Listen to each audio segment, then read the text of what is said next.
राहुल गांधी ने आज एक बार फिर वोट चोरी पर बड़ा खुलासा किया और उसके ठीक बाद ज्ञानेश कुमार का आयोग अपनी थेथरई पर, अपनी बेहयाई पर, अपनी बेशर्मी पर उतर आया है। रिएक्शन आ चुका है, लेकिन सवाल इससे आगे का है। आज की तारीख में राहुल गांधी ने जो खुलासा किया, हालांकि मैं फिर आपको अपडेट कर दूं, अभी तक एक बड़ा कंफ्यूजन बना हुआ है कि यह हाइड्रोजन बम था। जी नहीं, यह हाइड्रोजन बम बिल्कुल नहीं था। यह हरियाणा की फाइल्स थी। हाइड्रोजन बम तो अभी भी तैयार हो रहा है और संभवतः हाइड्रोजन बम के आते आते ज्ञानेश कुमार की कुर्सी हिलने लगेगी। लेकिन हां, आयोग किस तरीके से बेशर्मी पे उतरा, जरा अब उस बात को समझने की आज कोशिश करेंगे। नमस्कार, मैं स्वप्निल और आप मुद्दा देख रहे हैं। आगे बढ़े उससे पहले वही छोटी सी अपील। मुद्दा इन दिनों एक गंभीर आर्थिक संकट से जूझ रहा है। एक तरफ हमारे मेन बैंक अकाउंट जहां फ्रिज चल रहे हैं, वहीं दूसरी तरफ हमारे 2.5 साल पुराने चैनल को भी हमसे लंबे समय तक छीन कर रखा गया था। ऐसे में डे टू डे ऑपरेशंस में मुद्दा को काफी मुश्किलों का सामना करना पड़ता है। लिहाजा आपसे अपील है, यदि आप चाहें, यदि आप सक्षम हो, तो स्क्रीन पर दिख रहे क्यूआर कोड या नीचे दिख रहे यूपीआई नंबर के जरिए मुद्दा की छोटी छोटी मदद जरूर कीजिएगा। अब आगे बढ़ते हैं और एक एक करके कुछ चीजें आपके सामने रखते हैं। मसलन सबसे पहले तो राहुल गांधी ने जो खुलासा किया, उसमें कुछ चीजें मैं और ऐड ऑन कर देना चाहता हूं।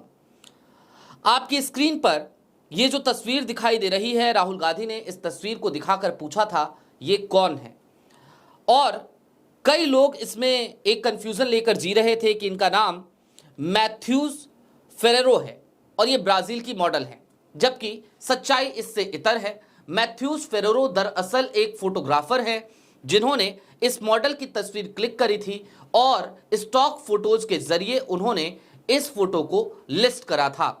इस फोटो को कई लोगों ने परचेज किया है और कई जगहों पर एडवर्टीजमेंट में इस मॉडल की तस्वीर यूज में आई है, प्रयोग में लाई गई है।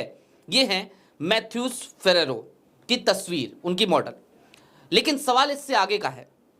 कहीं इनका नाम सीमा हो जाता है, कभी स्वीटी हो जाता है, कभी सरस्वती हो जाता है, और ये तमाम नाम इसी तरीके से चलते रहते हैं। इसके अलावा मैं आपको अब उस तरफ ले जाना चाहता हूं कि आखिरकार चुनाव आयोग ने क्या बेशर्मी, क्या बेहयाई दिखाई है। मसलन आपकी स्क्रीन पर एक खबर है न्यूज नेशन की। राहुल गांधी के हाइड्रोजन बॉम्ब पर आया चुनाव आयोग का रिएक्शन, जानिए क्या कहा। अब क्या कहेगा चुनाव आयोग, आप शायद ये बात पहले से समझ गए होंगे। आपको याद होगा राहुल गांधी की दूसरी प्रेस कॉन्फ्रेंस के बाद हालांकि चुनाव आयोग के ट्विटर हैंडल पर कुछ भी कहने की हिम्मत नहीं हुई, लेकिन पहली प्रेस कॉन्फ्रेंस के बाद तो पूरी तरीके से बेशर्मी और बेहयाई हमें चुनाव आयोग की देखने को मिली थी। आपने देखा होगा जैसे ही राहुल गांधी की प्रेस कॉन्फ्रेंस शुरू हुई, उसके आधे घंटे के भीतर, पहली प्रेस कॉन्फ्रेंस की बात कर रहा हूं, उसके आधे घंटे के भीतर राहुल गांधी की प्रेस कॉन्फ्रेंस अभी चल ही रही थी, तभी कर्नाटक राज्य निर्वाचन आयोग की तरफ से एक चिट्ठी जारी कर दी गई और राहुल गांधी से एफिडेविट मांग लिया गया था। हालांकि उसके बाद सोशल मीडिया पर लगातार चुनाव आयोग ने एक माहौल महसूस किया। उसने देखा कि जनता राहुल गांधी के साथ जाकर खड़ी हो गई है। इस देश के चौक चौराहों चौपालों पर लगातार वोट चोरी एक बड़ा मुद्दा बनकर उभर रहा है। ऐसे में चुनाव आयोग अब सीधे तौर पर कोई भी जवाब देने से कतराने लगा है। इतिहास में पहली बार ही ऐसा हो रहा है जब चुनाव आयोग के भी सूत्र हमारे सामने आते हैं और चुनाव आयोग भी सूत्रों के हवाले से, सोर्सेस के हवाले से बात करने लगता है। मसलन आज पीटीआई ने, एक न्यूज एजेंसी है प्रेस ट्रस्ट ऑफ इंडिया, उसने इलेक्शन कमीशन के सोर्स के हवाले से बताया कि चुनाव आयोग के एक वरिष्ठ अधिकारी का कहना है कि राहुल गांधी के आरोप पूरी तरह निराधार हैं। पहले सोर्स के हवाले से जो खबर चलाई गई है उसको सुन लीजिए, फिर इसका पोस्टमार्टम भी करेंगे।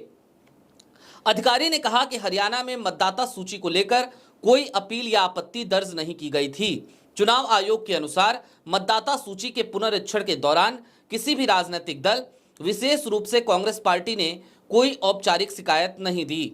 अधिकारी ने यह भी पूछा कि जब मतदाता सूची में संशोधन और जांच की प्रक्रिया चल रही थी तब कांग्रेस के बूथ लेवल एजेंट जो इस काम के लिए नियुक्त किए जाते हैं, उन्होंने कोई आपत्ति क्यों नहीं उठाई।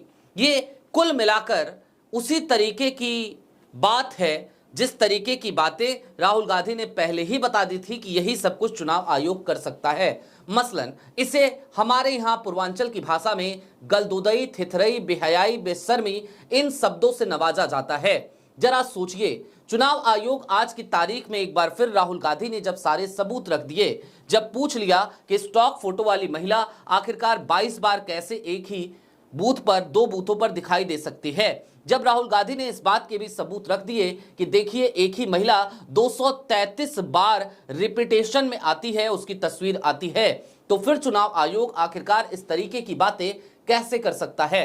वेबसाइट पर आप सभी को पता है, जब चुनाव आयोग वोटर लिस्ट जारी करता है तो वहां पर उस वेबसाइट में हमें फोटोग्राफ्स नहीं दिखाई देते। मामला यहीं तक हो तो भी समझ में आता है। दरअसल जो स्कैन कॉपी भी चुनाव आयोग के जरिए तमाम पार्टीज को दिया जाता है, उसमें भी मशीन रीडेबल फैसिलिटी नहीं होती, यानी कि उस तमाम पेपरों को, उन तमाम कागजों को मशीन से रीड नहीं किया जा सकता।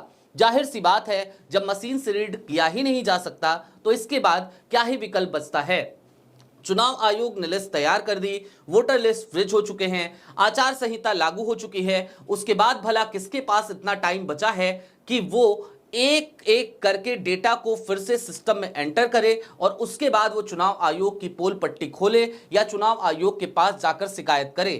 कहीं ना कहीं यही एक बड़ा कारण है और यही एक बड़ा लूपहोल भी चुनाव आयोग को हर बार मिलता है। वो हर बार यही तो दोहराता हुआ नजर आता है कि हमारे पास वोटिंग से पहले आखिरकार आप क्यों नहीं आए। जनाब, वोटिंग से पहले भी तमाम पॉलिटिकल पार्टी चली जाएंगी या हम जैसे पत्रकार चले जाएंगे, लेकिन कम से कम इतना कीजिए कि जो वोटर लिस्ट आप प्रोवाइड करा रहे हैं जरा उसे मशीन रीडेबल तो कर दीजिए, तभी तो हम आपके पास पहुंच सकेंगे। हम मानते हैं, हम जानते हैं कि आज की तारीख में आपकी बहुत सारी व्यस्तताएं हैं और ऐसी व्यस्तताओं में आप डुप्लीकेट वोटर्स को डिलीट करना नहीं आपसे संभव हो पा रहा है। हम ये भी समझते हैं कि आप इतने व्यस्त हैं जनाब कि आप भाषणबाजी तो खूब करते हैं, जातिवादी कार्यक्रमों में भी आज तक किसी चुनाव आयुक्त ने शिरकत नहीं किया, आप वहां भी जाते हुए नजर आते हैं, लेकिन इन सब के बावजूद आप उन तमाम आयामों पर काम करने के लिए तैयार नहीं होते जिससे कि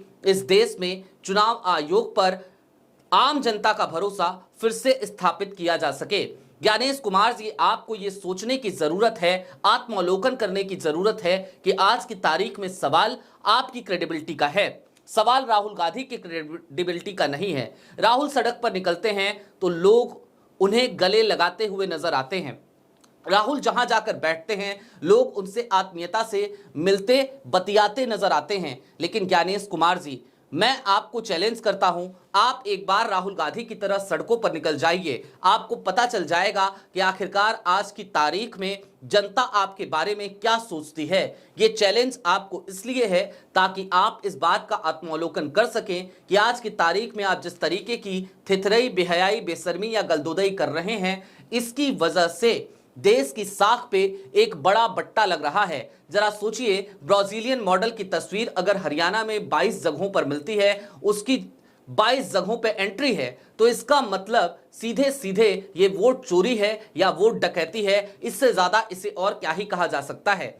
हालांकि याद तो ये भी किया जाना चाहिए, जिसे राहुल ने आज याद दिलाया भी, कि मतदान के बाद आखिरकार कैसे नायब सैनी साहब ने सीधे तौर पर, जो हरियाणा के मुख्यमंत्री थे उस समय भी और वर्तमान में भी हैं, उन्होंने कह दिया था कि हमारे पास सारी व्यवस्थाएं हैं और हम एनडीए की पूर्ण बहुमत की सरकार बनाएंगे। उनकी जबान पर सरस्वती तो नहीं बैठी थी, जाहिर सी बात है उन्हें इल्म रहा होगा।